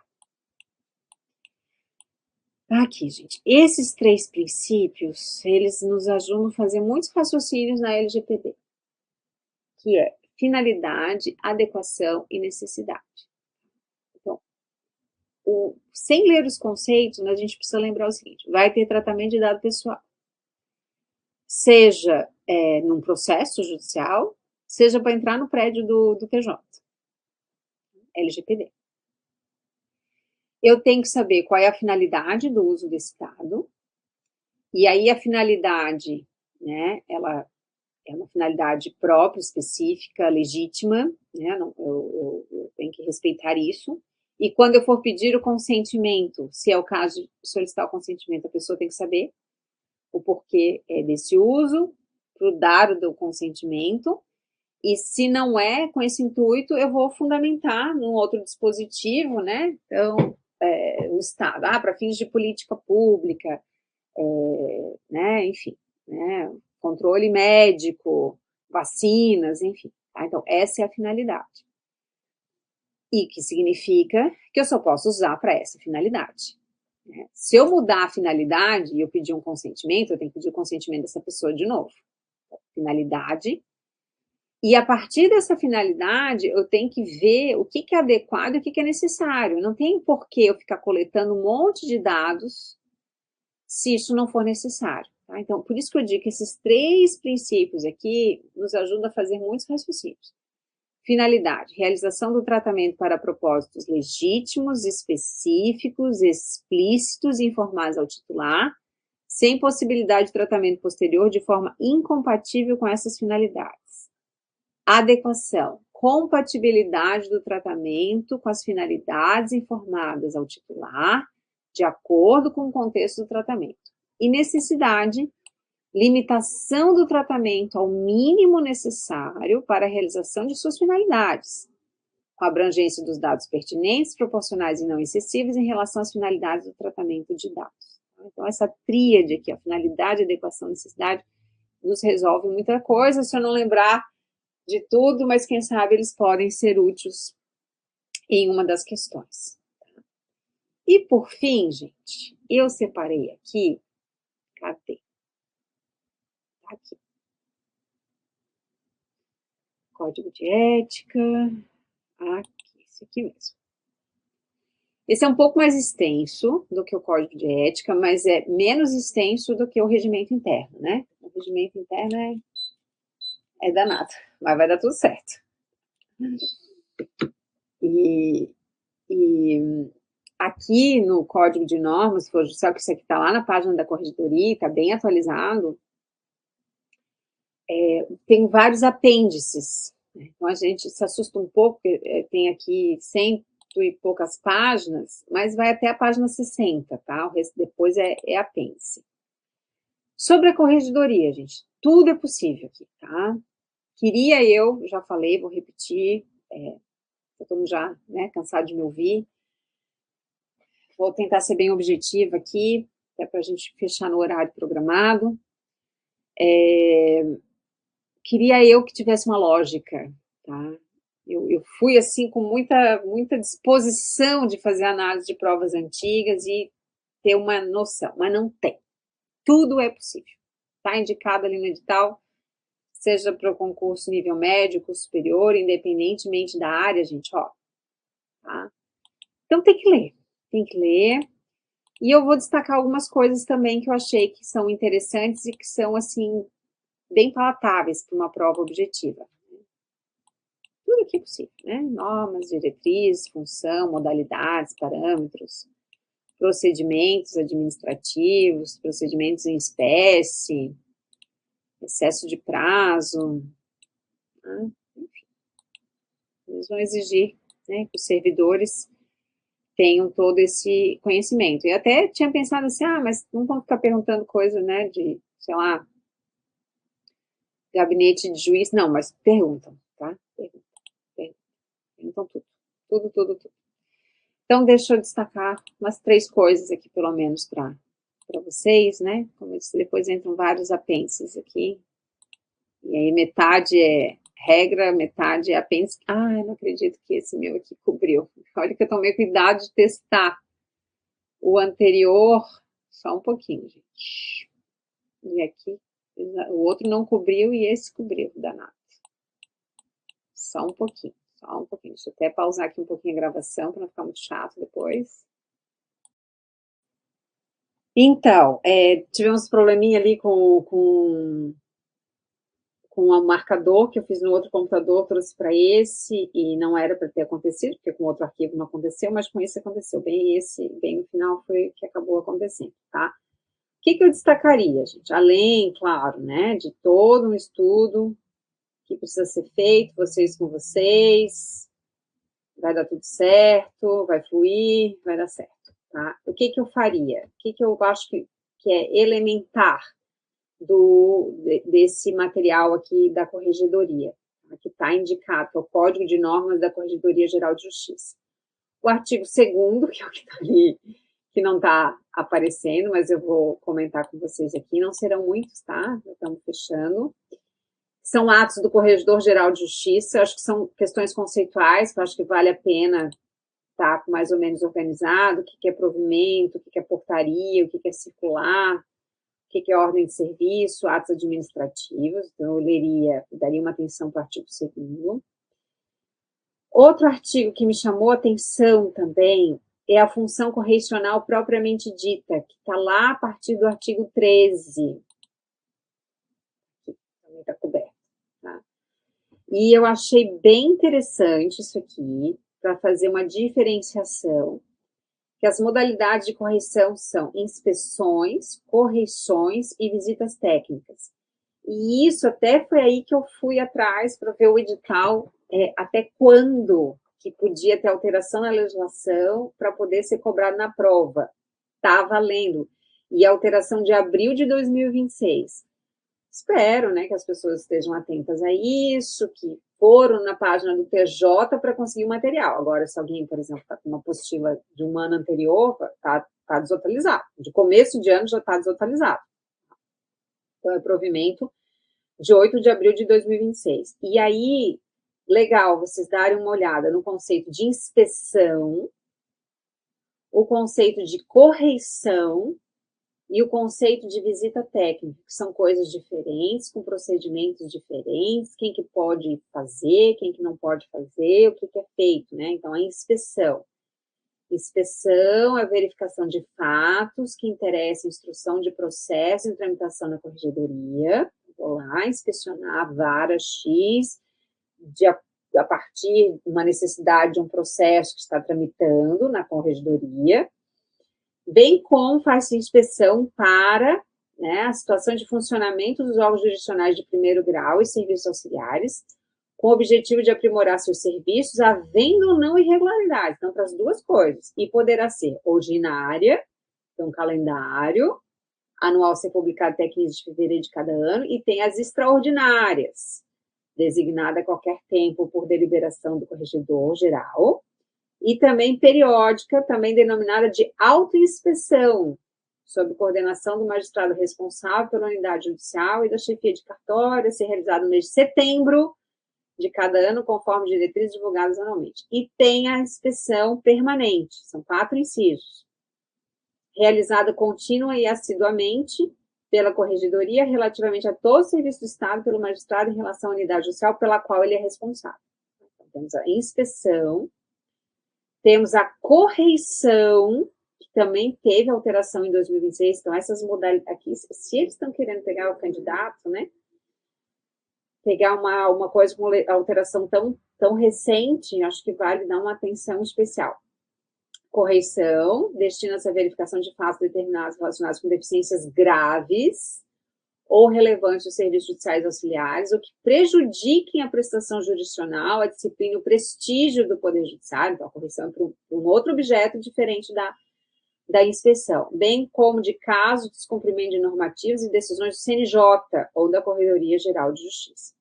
E a visita técnica é a verificação in loco de fatos que interessam a aferição do funcionamento das unidades judiciais e auxiliares e tem por objetivo o aprimoramento do serviço judicial, havendo ou não irregularidades. Também com alteração de abril de 2026. Gostei disso aqui, gostei, se fosse eu fazer uma prova com isso, né? E tem os procedimentos. Outra coisa que me chamou a atenção, artigo 30, acho que dá uma questão boa, tramitação prioritária. Quem que tem prioridade na tramitação dos procedimentos administrativos que figure como interessado? Temos aqui, né, 4 incisos. 1, pessoa com idade igual ou superior a 60. 2, pessoa com deficiência. 3, criança ou adolescente. 4, pessoas portadoras das doenças relacionadas no artigo 69 da Lei 9784 de 99. Tá vendo a 9784 de 99 sempre aparecendo aqui. Para ter direito à tramitação prioritária, a pessoa interessada precisa requerer, tá? Não é de ofício. E deferida a prioridade, os autos receberão identificação própria. Gostei disso também, gostei. Aqui, sobre desistência, renúncia e extinção, artigo 37 e 38, que o interessado que deu origem, né, esse processo junto à corregedoria pode desistir total ou parcialmente. Ou ainda renunciar a direitos disponíveis, salvo se o corregedor considerar que o interesse público exige a continuidade do procedimento. E quando for direito disponível, ele vai ser extinto se o requerente por não promover os atos de diligência que lhe competir, não atender o prazo fixado para a respectiva atuação. Tá?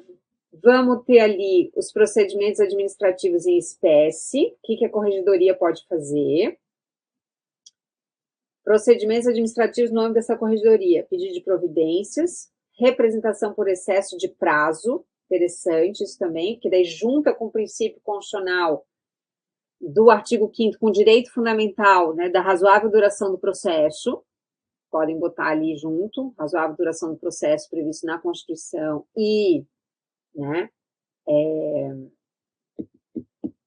razoável duração do processo, como o inciso, né, do artigo 5º, aqui como que é esse procedimento junto à corregedoria, se algum jurisdicional reclamar do excesso de prazo. Reclamação disciplinar, sindicância e o PAD, processo administrativo disciplinar. Aí, gente, deixa eu até confirmar uma coisa aqui. Representação por excesso de prazo está lá no artigo 52, gostei disso, gostei. Vou até ler aqui para quem, né? Não vou ter tempo de ler depois, já leio agora. O processo deve tramitar pelo tempo necessário e adequado à solução do caso submetido ao órgão jurisdicional, considerando-se excesso de prazo e demora que não seja razoável. Então, de novo, gente, está lá no artigo 5º da Constituição, o princípio, o direito fundamental da razoável duração do tempo de um processo. Tá? está aqui no manual da corregedoria. Agora, que não está na Constituição e tem aqui um detalhamento. Parágrafo único do artigo 52. A razoabilidade será aferida caso a caso, mediante comparação entre processos semelhantes, na mesma condição que tramitam na unidade, ou ainda considerando-se parâmetros fixados para grupo de equivalência entre juízos. Interessante. Então, qual é o parâmetro, né? Também achei bom. As ocorrências de reiterados atrasos, ainda que individualmente justificados, se eu consigo justificar que está dentro de uma razoável duração, mas se isso é reiteradamente, serão objeto de apuração pela corregedoria em procedimento próprio.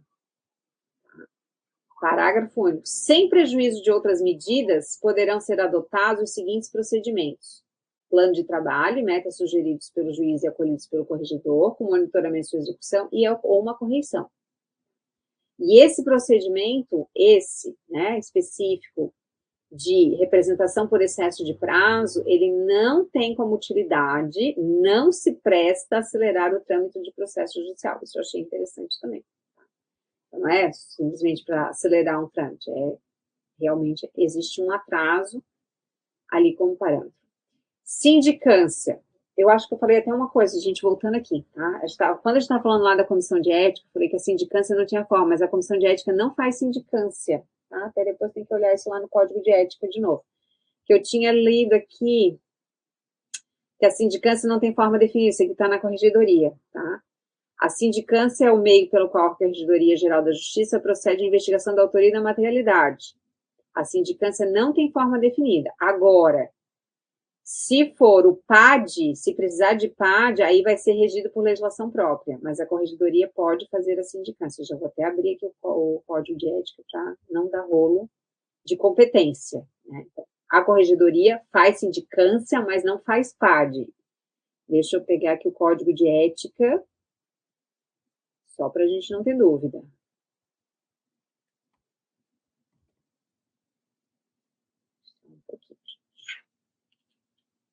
O óculos aqui, fiquei nervosa, sindicância. Tá, isso aí. No código de ética, não tem a palavrinha sindicância em nenhum momento. Então, eu adiantei a parte da corregedoria no código de ética. Mas tudo que eu falei lá do código de ética tá ok, tá? Aí as atribuições, né? Então, a comissão de ética, né? Ele vai orientar condutas em geral, vai tentar solucionar conflitos, né? Mas ele não tem poder disciplinar. Tá? E a apuração, que não seja o PAD, que seja uma sindicância para apuração, aí tem aqui como objeto da corregedoria, tá bom? E o PAD não. O PAD nem comitê de ética e nem a corregedoria, porque a corregedoria, ela, aqui, no termo da corregedoria, faz o encaminhamento para a legislação própria, né? Aí tem que estudar, eu acho que não cai no nível médio, porque tem uma lei específica para o Poder Judiciário, que eu até não vou saber indicar para vocês qual é a composição, se é feita pela corregedoria ou não, né? Porque aí tem aquela lei específica que confesso para vocês que eu sei muito bem a geral do Estado, que é 491 de 2010, já estudei bastante, já dei curso, mas a própria do Judiciário, como não era do cargo de nível médio, eu acabei não estudando mesmo, tá? Ai, gente, acho que é isso, dentro do possível, né, do tempo que a gente tinha para hoje. Todos esses assuntos que a gente misturou aqui. Enfim, mais uma orientação, né, de coisas que cabe à leitura nesses momentos finais. Acreditar que também existe, sim, existe memorização, sim, existe, mas existe também um raciocínio, né, ali, no que está sendo pedido na questão, na eliminação de questões que são evidentemente falsas, que a gente já elimina, e aí faz um raciocínio mais amplo, isso também, óbvio, colabora. Não vamos pensar que é só quem decorou tudo que vai, né, conseguir fazer uma boa prova. Não, então vão com tranquilidade, tá? Vão com tranquilidade, se deparando ali com a questão, fazendo um raciocínio em cima, com aqueles todos os cuidados que a gente já conversou anteriormente. Certo, gente? Vamos fechando então aqui a aula, vou parar aqui a gravação. Obrigada para quem chegou até esse finzinho. Uma boa prova no dia 28, com tudo aquilo que a gente já conversou anteriormente. Eu vou parar aqui a gravação, mas se alguém quiser usar a palavra, também fique à vontade. Tá? Boa prova para todo mundo e que esse conteúdo, de alguma maneira, né, esse tempo que nós usamos nesses 4 encontros e o material que está lá disponível para vocês tenha tido uma utilidade e que faça uma diferença, né? Eu vou ficar muito feliz se isso acontecer.